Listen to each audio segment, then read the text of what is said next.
ಓಂ ವಿಶ್ವಸ್ಮೈ ನಮಃ. ನನ್ನ ಪ್ರೀತಿಯ ಬಂಧುಗಳೇ, ಇನ್ನು ಈ ದಿನ ಸಂಕ್ರಾಂತಿ ಹಬ್ಬ. ನೆನ್ನೆಗೆ ದಕ್ಷಿಣಾಯನ ಮುಗಿದು ಇಂದಿನಿಂದ ಉತ್ತರಾಯಣ ಪ್ರಾರಂಭವಾಗಿರತಕ್ಕಂತಹದ್ದು. ಉತ್ತರಾಯಣವಾಗಲಿ ದಕ್ಷಿಣಾಯನವಾಗಲಿ ರಾಮಾಯಣದಲ್ಲಿ ಬರತಕ್ಕಂತಹ ಶ್ರೀರಾಮಚಂದ್ರ ನಾರಾಯಣನ ಪಾರಾಯಣ ಮಾಡತಕ್ಕಂಥ ಉತ್ತರಾಯಣ ಇದಾದ್ದರಿಂದ ಇವತ್ತು ಶಿವಕೇಶವರನ್ನು ಭೇದವಿಲ್ಲದೆ ಪಠಿಸ್ತಕ್ಕಂಥದ್ದು. ಹೇರಂಬನಿಗೆ ವಂದಿಸ್ತಾ ಆರಂಭ ಮಾಡುತ್ತಾ ನಿಮ್ಮ ಕೆಲಸಕ್ಕೆ ಪ್ರಾರಂಭ ದಿನವಾಗಿ ಸೂಚನೆ ಮಾಡತಕ್ಕಂಥದ್ದು ಪರ್ವಕಾಲ.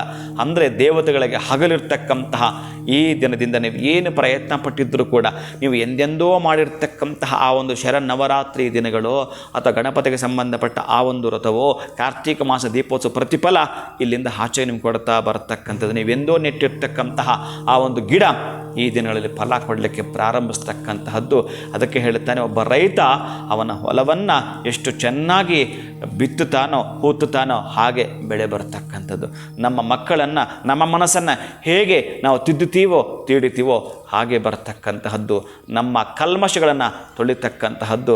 ಅತ್ಯಂತ ಪ್ರಗತಿಯ ಫಲವನ್ನು ನಾವು ಪಡ್ಕೊಳ್ಳೋಣ ಅಂತಂದರೆ ಇಂಥ ದಿನಗಳಲ್ಲಿ ಅಂದರೆ ಸಂಕ್ರಾಂತಿ ನಮ್ಮ ಬದುಕಿನ ಒಂದು ಕ್ರಾಂತಿ ಮಾಡಬೇಕಾದ್ರೆ ಎಳ್ಳು ಬೆಲ್ಲವನ್ನು ಹೇಗೆ ನಾವು ಸ್ವೀಕಾರ ಮಾಡಬೇಕಂತಕ್ಕಂತಹದ್ದನ್ನು ಕೂಡ ತಿಳಿಸ್ಕೊಡ್ತಕ್ಕಂತಹದ್ದು.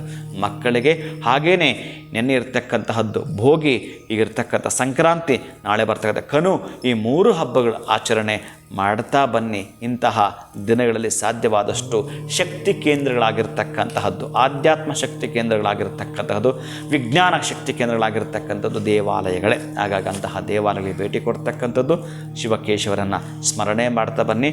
ಒಂದು 5 ತರಹದ ಹೂವುಗಳನ್ನು ನೀವು ದಾನ ಕೊಡ್ತೀನಿ ಅಂತಂದರೆ ಅರ್ಚನೆ ಮಾಡಿಸ್ಕೊಳ್ತೀನಿ. ನೀವೇ ತೆಗೆದುಕೊಂಡು ಹೋಗ್ತಕ್ಕಂಥದ್ದು ಒಂದು 5 ವರ್ಣದ ಪುಷ್ಪಗಳನ್ನು ತೆಗೆದುಕೊಂಡು ಅರ್ಚನೆ ಮಾಡುತ್ತಾ ಬನ್ನಿ.